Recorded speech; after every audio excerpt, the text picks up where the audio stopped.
श्रीमद् उत्तराध्ययन सूत्र की वाचना में 4 अध्ययनों की मूल पाठ और अर्थ की चर्चा आप श्रवण कर चुके हैं। 5वें अध्ययन और 6ठे अध्ययन के बारे में आज श्रवण किया जाएगा। 5वां अध्ययन, इस अध्ययन का नाम है अकाम मरणीय। इस अध्ययन में कुल 32 गाथाएं हैं और 32 गाथाओं में भगवान महावीर ने शिक्षा दी है कि मृत्यु कैसी हो। जीवन जीना तो सभी सिखा सकते हैं, परंतु जो मरने की कला सिखाए, जो मृत्यु कैसी हो वो बताए, वो तीर्थंकर ही हमारे हो सकते हैं। मृत्यु से संसार भय खाता है, परंतु जैन दर्शन मृत्यु के संबंध में बड़ा सरल व्याख्या बड़ी करता है कि सकाम मरण और अकाम मरण क्या है, मरण कैसा होना चाहिए, मृत्यु किस प्रकार की होनी चाहिए और उसके लिए जीवन में तैयारी भी कैसी होनी चाहिए, ये इस अध्ययन में फरमाया है। पहले मूल पाठ का श्रवण करेंगे, फिर अर्थ को समझने का प्रयास करेंगे। बोले भगवान महावीर स्वामी की। पंचमम अध्ययनम अकाम मरणिजम, 5वां अध्ययन अकाम मरणीय। वंशी महोवंशी एके तिने दुरुतरे तथ एगे महापर्णे इमं पदठ मुदाहरे सन्ति वे ये दुवेठाणा अखाया मरणन्तिया अकाम मरणं चेवे सकाम मरणं तः बालणम् अकामं तु मरणम् असैं भवे पण्डियाणं सकामं तु कोसेन सैं भवे तथिमं पढमं ठाणं महावीरेण देशीयं कामगिदे जहाबाले भिसंकुराई कुवै जगिदे काम भोगिसु एगे कुड़ाय गच्छै नमे दिठे परे लोए चखो दिठाई मारई हथा गया इमे कामा कालिया जी अणा गया कुजाणई परे लोए अथीवन अथीवा पुणो जने न सदि मुखामे ई बाले पग भई काम भोगानुरायणम केसम संपड़ी बजई ताओ से दंडम समार भई तसे सुथावरे सुय अठाए ये अठाए भूया गाम में हिंसई हिंसे बाले मुसावाई माइल पिसुने सड़े भुजय माणे सुरमसम से यामे अमति मंदई स्कायस वय समते विते गिधे इथिसु दुहो मलं संचिणई सिसुणा गुव मट्टियं तौ पुठो अयं केणं गिलणो परितपई पभियो परलोगस कमणो पेहि अपणो सोया में नरई ठाणा असीलणं च जगई बालणं कुर कमणं पगणा जथवेयणा तथो वयां ठाणं जहाँ में स्वयं आहा कमेहि गच्छन्तो सोपच्छा परितपै जहा सगड़ियो जाणं समं हि चमः पहं विषमं मग मोइनो अखे भगमि सोयै एवाधमवि हुकम अहमं परिवजिया बाले वचुमुह पुते अखे भगे वसोयै तौ से मरणं तमि बाले संतसै भया अकाम मरणं मरई धुतेव कलि न जये इयम् अकाम मरणं बालणं तु भवेयं एतो सकाम मरणं पण्डियाणं सुणेहमे मरणं किसु पुण्णानं जहामे मनुष्यं विपसन्न मणगायं संजयाणं गुसेमो नमं सवेसु भिक्षुसु न इमं सवसु गारुसु नानाशिला अगारथा विषमशिलाय भिक्षुणो सन्ति यज्ञ भिक्षुहिं गारथा संजमुत्तरा गारथे हि सवे सहवो संजमुत्तरा चिराजिनं नगीनं जडी संघाणि मुंडिनं एयाणि विनतायन्ति दुशिलं परियागयं पण्डलोएव दुशिले नरगावनमुच्चै विखाये वगिहथेवा सुभये कमै दिवं मागारी समयंगाई सढीकायन फासये पोसहं दुहो पखम एगरायन हवय एवं शिखा समावन्ने गिहवासे विसुवये मुच्चे छवि पवाओ गच्छे जख सलोयगम आज संवड़े भिखो धुणम अनय रेसिये सब दुख पहिनेवा देवे वावी महडिये उतराई वे मोहाइम जुई मंताणो भुवसो समा नाइम चखे सिंह आवासाई जसे सिनो दिहा उया इडी मता समिधा कामरुवेणो आहु नवर्ण संकासा भुजो अचे मलिपभा ताणी ठाणानि गच्छन्ति सिक्खिता संजमं तवं विखाये वागी हथेवा जसन्ति परिनिबुडा ते सिंह सोचा स पुजाणं संजयाण वसीमो संत संति मरणन्ते शिलवंता बहुसोया तुलिया विशेषमादाय दयाधम सखन्तिये विपसिये जवि मेहावी ताहा भो एण अपणा ताओ काले अभिपे सढी तालिम संतिये विन एजलो महरि संभेयं देहस कंखय आहा कालमि संपते आघाय समुसयं सकाम मरणं मरई तिन्ह मनय रमुणि तिबेमि। बोलिए भगवान महावीर स्वामी की। अकाम मरणीय इस अध्ययन में 32 गाथाएं हैं और 32 गाथाओं में भगवान महावीर ने फरमाया है कि मृत्यु 2 प्रकार की होती है। एक होता है अकाम मरण और एक होता है सकाम मरण। अकाम मरण किसका होता है? जो बाल जीव होते हैं। बाल जीव का अर्थ ये नहीं कि आयु से बालक होते हैं, बाल का अर्थ है अज्ञानी, जिसकी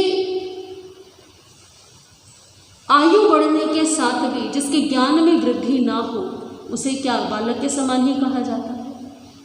कोई व्यक्ति बड़ा होने के पश्चात भी बच्चों जैसी हरकतें करे तो क्या कहते हैं कि इसकी बुद्धि क्या है, अभी बच्चों जैसी है। परंतु यहाँ पर बुद्धि की हीनता से अभिप्राय नहीं है, अपितु विवेक और अविवेक से अभिप्राय है।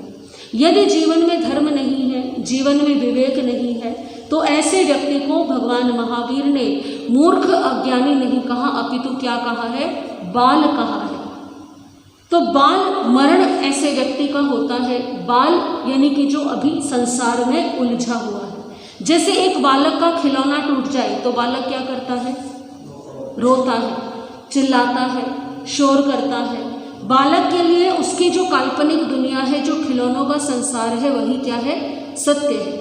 ठीक उसी प्रकार से जो व्यक्ति इस संसार को सत्य मान करके चलता है, उसमें और बालक की बुद्धि में कोई विशेष अंतर केवल इतना है कि आयु बढ़ने के साथ साथ खिलौने क्या हो गए हैं? बड़े हो गए। खिलौने बदल गए हैं, परंतु दृष्टिकोण क्या है? वही है। तो प्रभु महावीर कहते हैं कि जो बाल जीव होते हैं, जो अज्ञानी जीव होते हैं, जो इस संसार को अपना घर मानते हैं, संसार की वस्तुओं में ममत्व रखते हैं, ऐसे जीवों का बार बार अकाम मरण होता है। यानी कि बार बार आवागमन के चक्र में उन्हें घूमना पड़ता है। पंडितों का, ज्ञानियों का, पंडित का मतलब ब्राह्मण नहीं, जो ज्ञानी है, जो विवेकवान है, जो प्रज्ञावान है, ऐसे व्यक्ति का सकाम मरण होता है। और ऐसे व्यक्ति की अगर उत्कृष्ट स्थिति हो तो ऐसे व्यक्ति का मरण एक ही बार होता है, बार बार उसका मरण नहीं होता है। जो अज्ञानी जीव है, जो क्रूर कर्म करता है, जो मिथ्या भोगों, काम भोगों में आसक्त है, जो कहता है कि मैंने परलोक तो देखा नहीं, जो संसार मेरे सामने है, मैं उसी को सत्य मानता हूँ, वर्तमान की ये काम सुख जो है ये दिखाई दे रहे हैं, भविष्य में मिलने वाले या जो स्वर्ग के सुख हैं जो दिखाई नहीं देते, जो मोक्ष का सुख है वो संदिग्ध है, तो मैं उस पर विश्वास नहीं करता। जो ऐसी स्थिति में रहता है, ऐसा व्यक्ति बाल कहलाता है। जो धन का संचय करने में लगा रहता है, वो बाल कहलाता है। उसकी स्थिति वैसी ही है जैसे कोई गाड़ी लेकर के जा रहा है और वो जानबूझ करके समतल मार्ग को छोड़ करके उबड़ खाबड़ रास्ते को चुन लेता है। उबड़ खाबड़ रास्ते को चुनने वाला व्यक्ति, गाड़ी की धुरी टूट जाती है, उसको मंजिल पर पहुंचने में समय लगता है, या संभवतः मंजिल पर पहुंचे भी नहीं। उसी प्रकार से जो धर्म का उल्लंघन करके अधर्म को स्वीकार करता है, ऐसा व्यक्ति मृत्यु के मुख में जाने पर फिर शोक करता है, फिर रोता है कि मैंने अपने जीवन में कुछ भी नहीं किया। सकाम मरण जो है ज्ञानियों को होता है। ना तो ये सभी भिक्षुओं को प्राप्त हो सकता है, ना ये सभी गृहस्थों को प्राप्त हो सकता है। जो व्यक्ति संयम में श्रेष्ठ होता है, जो व्यक्ति संसार को अपना घर नहीं मानता है, ऐसे व्यक्ति को ही सकाम मरण यानी पंडित मरण की प्राप्ति होती है। जो व्यक्ति सोचे कि चीवर वस्त्र धारण करने से, मृगछाला पहनने से, या नग्न रहने से, या जटाजूट धारण करने से मेरा मरण पंडित मरण हो जाएगा, तो ऐसा आवश्यक नहीं है।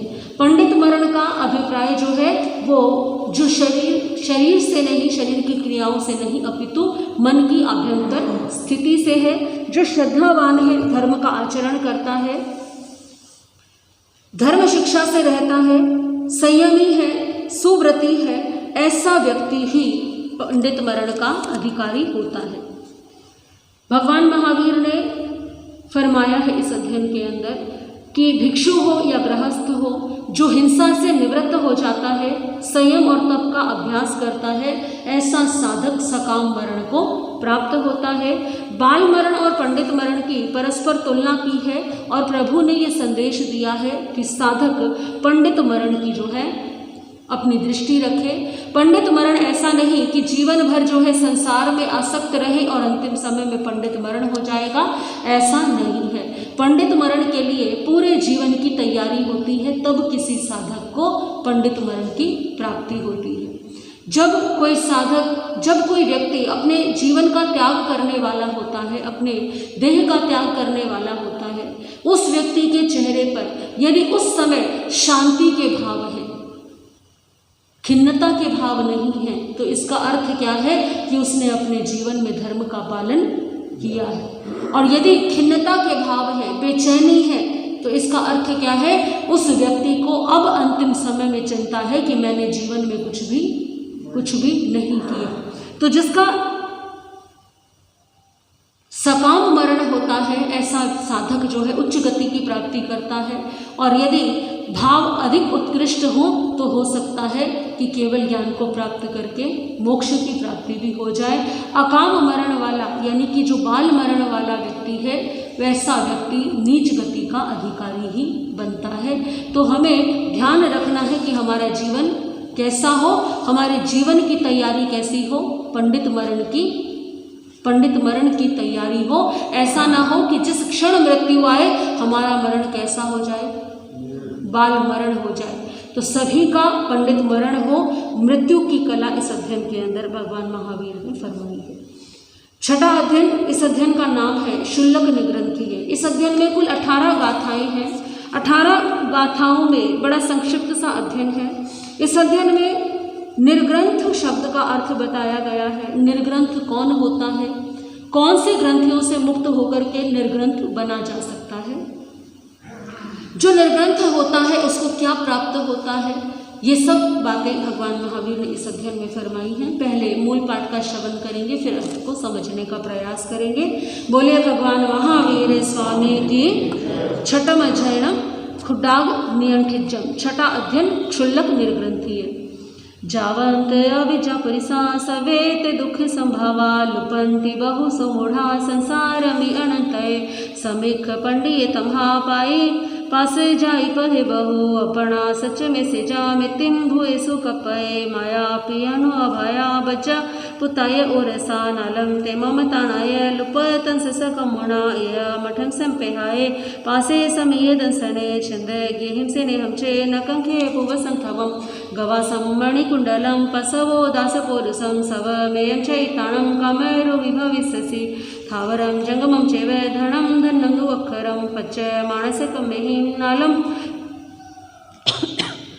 दुखाओ मोयणे अजथम सवो सवम दिस पाणी पियाये नहणे पाणिनो पाणे भय वेराओ उब्रये आयाणम नारायण दिस नाय एजतणावि दोगुंछी अपन पाए दिनम मुझ भोयणम इह मेघे उमन्नति अपच खाए पावगम आये रियम विदिताणम सब दुखा विमुचय वनंता अकरेंतये बंध मुख पैनिनो वाया वीर्यमितेन समासा सन्ति अपयम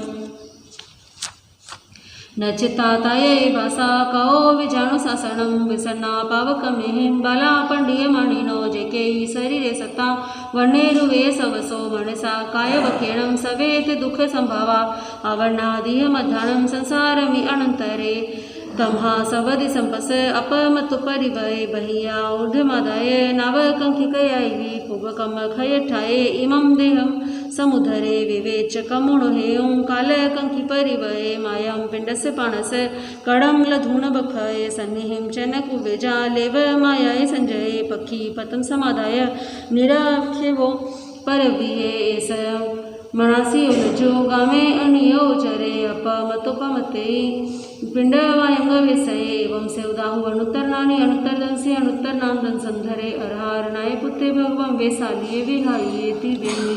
बोले भगवान महावीर स्वामी की। इस अध्ययन का नाम है क्षुल्लक निर्ग्रंथीय। क्षुल्लक यानी कि साधु और निर्ग्रंथीय यानी कि ग्रंथि से रहित। प्रभु महावीर को भी अनेक स्थानों पर निर्ग्रंथ ज्ञात पुत्र के नाम से संबोधित किया गया है। अनेकों वर्षों तक भगवान महावीर के निर्वाण के अनेकों वर्षों पश्चात भी भगवान महावीर के द्वारा प्ररूपित इस धर्म को निर्ग्रंथ धर्म की उपमा दी जाती रही है। निर्ग्रंथ धर्म, जिसे आज हम श्रमण धर्म भी कहते हैं, निर्ग्रंथ धर्म, इसमें निर्ग्रंथ शब्द का अर्थ क्या है? निर यानी रहित, ग्रंथ यानी ग्रंथि। जो ग्रंथि से रहित है वही क्या है? निर्ग्रंथ है। कौन सी ग्रंथियों से? जो राग और द्वेष की ग्रंथियों से रहित है, जो मोह माया के बंधनों से दूर है। सूक्ष्म और स्थूल दोनों प्रकार की ग्रंथियों का जिसने त्याग कर दिया है, ऐसे साधक को निर्ग्रंथ कहा गया है। इस अध्ययन की गाथाएं बड़ी महत्वपूर्ण हैं, बड़ी शिक्षाप्रद हैं। सबसे पहली गाथा इस अध्ययन की है, जावंत अविद्यापुरी सा सव्यते दुख संभव।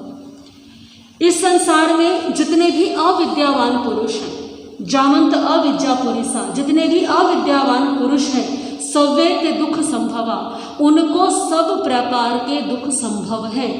यानी इस संसार में जितने भी दुख हैं वो किसको होते हैं? वो अज्ञानी व्यक्तियों को होते हैं। अविद्या का अर्थ यहाँ पर ये नहीं है कि जिसने पढ़ाई नहीं की, जिसको अक्षर ज्ञान नहीं है। जिसको अक्षर ज्ञान है वो भी अज्ञानी हो सकता है, और जिसने कभी एक अक्षर ना पढ़ा हो वो भी ज्ञानी हो सकता है। तो जो अज्ञानी व्यक्ति है उसी को ही इस संसार में सब प्रकार के दुख होते हैं। लुपंते बहु सोमूढ़ा संसारमि अनंतये, वे विवेक मूढ़ मनुष्य, विवेक रहित मनुष्य बार बार संसार में आते हैं और जाते हैं। तो इस संसार में दुख का मूल कारण क्या है? अज्ञानता है। इस संसार में दुख का मूल कारण राग और द्वेष की ग्रंथियां हैं। जो पंडित पुरुष है वो अनेक प्रकार के बंधनों से स्वयं को मुक्त कर लेता है और सब प्राणियों के प्रति मैत्री का भाव रखता है। ऐसा साधक किसी के प्रति ये भाव नहीं रखता ये मेरा भाई है, ये मेरी बहन है, ये मेरा माता पिता है, यानी कि स्वयं को सभी संबंधों से वो मुक्त कर लेता है। सम्यक निष्ठा साधक अपनी स्वतंत्र बुद्धि से इस संसार की सत्यता को स्वीकार करता है, संसार का त्याग करता है, पापों का त्याग करता है, अदत्ता दान का त्याग करता है, 18 प्रकार के पापों का त्याग करता है। न चित्ता तायै भाषा कौ विजाणु शासनम, विविध भाषाएं रक्षा नहीं करती हैं, विद्याओं का अनुशासन भी रक्षा नहीं कर सकता है। कोई व्यक्ति सोचे कि मैंने तो अनेक प्रकार की भाषाएं सीख ली तो मैं तो बहुत ज्ञानी हो गया, ऐसा आवश्यक नहीं है। अनेक प्रकार की विद्याओं को सीख करके भी कोई सोचे कि मेरे तो जीवन की सुरक्षा हो गई, मैं तो बड़ा धार्मिक हो गया, तो भगवान महावीर कहते हैं तो भी ऐसा नहीं है। ऐसा जो मानता है और जो अनेक प्रकार की भाषाएं सीख करके या बहुत विद्याएं प्राप्त करके अपने आप को पंडित मान करके वो अपने कर्मों पर ध्यान नहीं देता, अपने आचरण पर ध्यान नहीं देता, तो वो भी क्या है? वो भी अज्ञानी ही कहा गया है। इसके विपरीत जो विशिष्ट ज्ञान न होते हुए भी जिन्होंने ये जान लिया कि शरीर और आत्मा भिन्न भिन्न है, इस संसार में कोई भी जो है साथ देने वाला नहीं है, इस संसार के सभी संबंध केवल इस जीवन तक के हैं, जीवन समाप्त तो ये संबंध भी क्या है? ये संबंध भी समाप्त हो गए। जो ऊर्ध्व मुक्ति का लक्ष्य रखने वाला साधक है वो बाह्य विषयों की, बाह्य संबंधों की कामना नहीं करता, वो सभी के प्रति प्रेम पूर्ण मैत्री पूर्ण आचरण करता है, किसी से द्वेष भी वो नहीं करता, किसी का तिरस्कार भी नहीं करता। ऐसा साधक जो है वास्तव में निर्ग्रंथ कहलाता है। ऐष्णा समिति से युक्त संयमी मुनि जो विहार करता है, अप्रमत्त रहता है, गृहस्थों से भिक्षा की गवेषणा करता है, प्रभु महावीर ने उसी को ही क्षुल्लक निर्ग्रंथ कहा गया है। तो जो क्षुल्लक निर्ग्रंथ है, जिसने अपनी राग द्वेष की ग्रंथियों को तोड़ लिया है, वही क्षुल्लक निर्ग्रंथ भगवान महावीर का सच्चा अनुयायी है, भगवान महावीर का सच्चा साधक है, और वो धर्म के मार्ग पर चल करके अपनी आत्मा का कल्याण कर सकता है, क्योंकि प्रभु महावीर भी केवल ज्ञानी होने से पूर्व निर्ग्रंथ मार्ग की आराधना ही प्रभु ने की है। यही वास्तविक धर्म है और यही वास्तविक सत्य है जो शुल्लक निर्ग्रंथि इस अध्ययन में भगवान महावीर ने फरमाया है। आज की श्रीमद् उत्तराध्ययन सूत्र की वाचना यहीं तक ही। आगे की वाचना आप कल श्रवण करेंगे। सभी हाथ जोड़ लेंगे। श्री आगम्यते वे प्रणते तम झासपदम यथा गम्यते दुभयागम्य श्याम के शशि कुतिचार लभ्यते मेहरम जमाइदम अच्छा मेले में नकरम अजागरम प्रयान विनयनम योगिनम गोसेनम सतुदिनम दुटुकमे चमा कालीन कौसजम